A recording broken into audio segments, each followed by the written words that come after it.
এক লোক কবর থেকে মানুষের কঙ্কাল চুরি করত। তার নাম ছিল কালো চোরা। তার এই কঙ্কাল চুরির বিষয়টি এলাকার সবাই জানতো। একদিন এক পুলিশের বাবা মারা গেল। তার কিছুদিন পর পুলিশ তার বাবার কবর জিয়ারত করতে যেয়ে দেখে কবরের মধ্যে লাশ নেই। তার তো আর বুঝতে বাকি রইল না এই সাংঘাতিক কাজটা কে করেছে। পুলিশ সেই কালো চোরাকে ধরার জন্য বের হলো।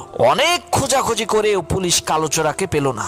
অবশেষে পেয়ে গেল কালো চোরার এক বন্ধুকে। পুলিশ তাকে বলল, এই বেটা বল তোর বন্ধু কোথায়? সেই কালো চোরার বন্ধু বলল, স্যার আমি তা জানি না। পুলিশ বলল, বল বেটা, না হলে কিন্তু এখানেই তোকে ব্রাশ ফায়ার দেব। লোকটা বাধ্য হয়ে বলল, স্যার আমি বলছি আপনি এই রাস্তা দিয়ে সোজা যাবেন, যাওয়ার পর একটা মসজিদ পাবেন, কিন্তু মসজিদে ঢুকবেন না। মসজিদের বাম পাশ দিয়ে একটা রাস্তা চলে গেছে। সেই রাস্তা দিয়ে কিছু দূর যাওয়ার পর একটা বট গাছ পাবেন। সেই বট গাছের সামনেই একটা মাজার আছে। ওই মাজারের কসম করে কইতেছি স্যার আমি জানি না কালো চোরা কোথায় আছে।